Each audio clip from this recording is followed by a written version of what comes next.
Teacher उनके पास हैं, वो उनकी समिति को और सरकारें आई गई, किसी ने भी इस पे जरा सी भी तवज्जो नहीं दी। 99 के बाद किसी भी तरह का विधानमंडल में इस तरह के सत्ता के विकेंद्रीकरण का कोई प्रस्ताव विधेयक नहीं। अच्छा, बात तो सब सरकारें करती हैं विकेंद्रीकरण की, लेकिन कहीं कुछ नहीं हुआ, रियलिटी में कुछ नहीं होता, रियलिटी में कुछ भी नहीं हो रहा। और ये जो आज की डेट में जो जिस तरह से ये बड़ी जो पंचायत चुनाव, आजकल भी पंचायत चुनाव चल रहे हैं, और पंचायत चुनाव को लेकर के बड़ी सरगर्मी रहती है, और कहा जाता है कि साहब यही है असली गवर्नेंस का जो रूप, और इसलिए लोग लाखों रुपया खर्च करते हैं पंचायत चुनाव में, जाने चली जाती हैं लोगों की, मर्डर हो जाते हैं।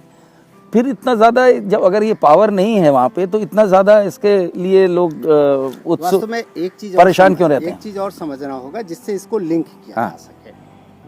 न देने के पीछे एक और तर्क रखा गया। एक कारण तो ये था कि सत्ता का ठीक से विकेंद्रीकरण नहीं हुआ, उसमें संकोच किया गया, दिया नहीं गया, जो दिया गया आधा अधूरा दिया गया और उसको भी विड्रॉ कर दिया गया।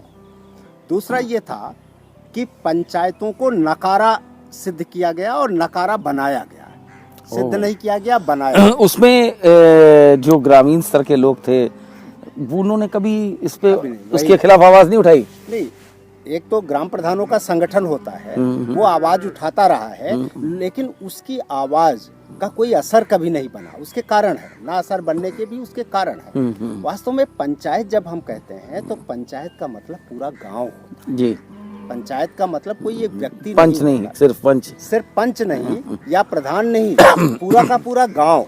पंचायत का मतलब पंचायत व्यवस्था में पूरे के पूरे गांव को गवर्नेंस का पावर मिला है। जी। और उसीलिए वहाँ पर दो संस्थाएं बनाई गई हैं, एक ग्राम सभा और एक ग्राम पंचायत। राइट।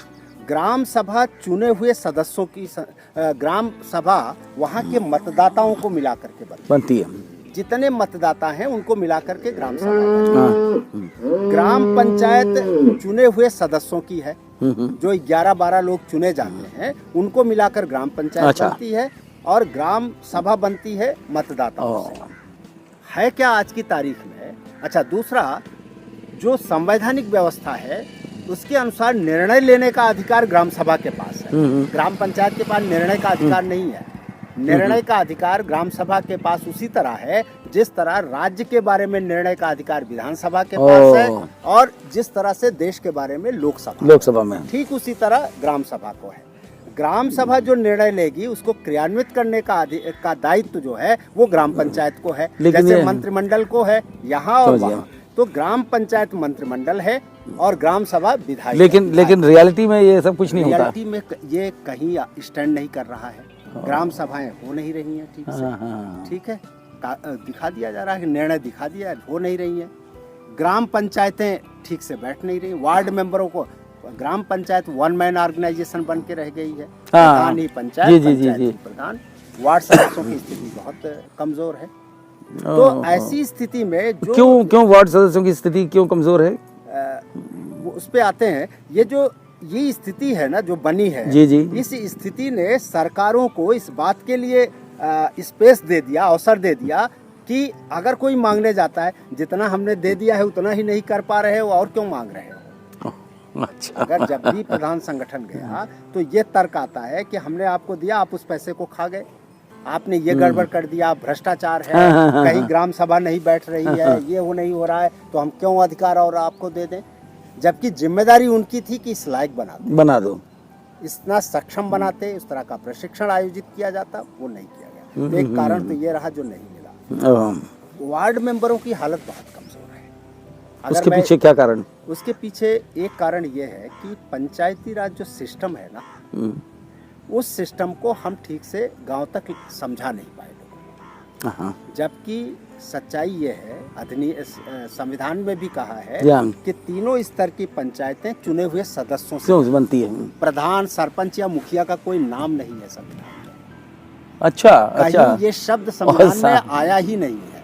ये तो राज्य के अधिनियमों में, राज्यों में जो ग्राम पंचायत का अध्यक्ष बनता है उसको वो कोई सरपंच किसी राज्य कह देता है, कोई मुखिया कह देता है, कोई ग्राम प्रधान कहता है। और ये विधानमंडलों पर छोड़ दिया गया है कि वो ये व्यवस्था बनाए। संविधान सदस्यों पर फोकस करता है, पहली चीज। लेकिन जो चुनाव होता है ग्राम प्रधान के चुनाव को लेकर के बहुत महत्व दिया जाता है। इसीलिए कह रहे हैं कि हुआ ये कि ग्राम प्रधान सेंट्रिक हो गई पंचायत, और वो सुविधा का इसलिए हो गया कि देखिए दो चीजें हुई, चूंकि ये बड़ा जटिल विषय है तो इसलिए मैं बार-बार उसको सही आपके सवालों का अगर सीधे जवाब जिससे आम लोग समझ सके। हाँ, तो मेरा ये कहना है कि इसलिए नहीं हो पाया कि वास्तव में पंचायत जो थी, संविधान ये कहता है कि पंचायतें दो काम करेंगी। पहला काम करेंगी अपने गांव के आर्थिक विकास और सामाजिक न्याय की योजना बनाएंगी, खुद वो प्लान बनाएंगी, खुद स्कीमें बनाएंगी। सरकार स्कीम बनाती है ना, तो पंचायतें स्कीम बनाएंगी और अपने गांव के विकास की स्कीम बना करके उसको चलाएंगे। दूसरा फिर संविधान ये कहता है कि केंद्र और राज्य सरकार की जो स्कीमें होंगी उन स्कीमों को क्रियान्वित करेंगे। तो हुआ क्या है 25 सालों में क्रियान्वित करने वाला राज्य और केंद्र ने अपनी सारी स्कीमें बनाई और उसको उनसे क्रियान्वित कराया, तो ठेकेदारी करवाई एक तरह। तो ये जो ठेकेदारी चली या एजेंटगिरी चली, उसमें एक प्रधान काफी था ठेकेदारी करने के लिए, एक व्यक्ति जो इसको, तो वही प्रमुख होता चला गया।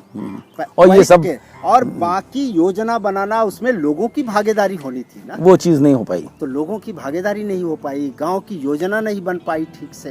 तो पता चला कि लेकिन इस चीज की जानकारी जो तो सरकारें आती हैं, बड़े बड़े अधिकारी रहते हैं, इन सबको तो इस चीज की जानकारी होगी कि असलियत क्या हो रही है, पता नहीं। तो लेकिन कुछ करते नहीं। बड़े विश्वास से ये भी नहीं कह सकता इसलिए नहीं कह सकता कि जब भी मैं तमाम विज्ञ लोगों से बात करता हूँ तो लगता है कि मैं जितनी बातें करता हूँ उनको लगा अच्छा ऐसा भी है पंचायती राज सिस्टम में। इवन मैंने कई बार वरिष्ठ अधिकारियों को ये कहते सुना है, जिनको मालूम होना चाहिए, जिनको मालूम होना चाहिए था। तो कोई इसको लेकर के, माफ करिएगा, मीडिया से लेकर के राजनेता तक, कोई और ब्यूरोक्रेट तक, और इवन आम आदमी और जिसके लिए पंचायत, कोई गंभीरता से नहीं इसको देखें, किसी के पास किसी ने इसको ठीक से समझने की, हम कहेंगे, कोशिश ही नहीं की। नहीं, बिल्कुल ठीक करें आप। उपेक्षा की पूरी तरह से। इस उपेक्षा का ही परिणाम है कि जो सपना गांधी ने देखा तो पंचायत में देखा, विनोबा ने देखा तो पंचायत दिखाई पड़ी, लोहिया का चौखंबा राज पंचायत से शुरू होता है।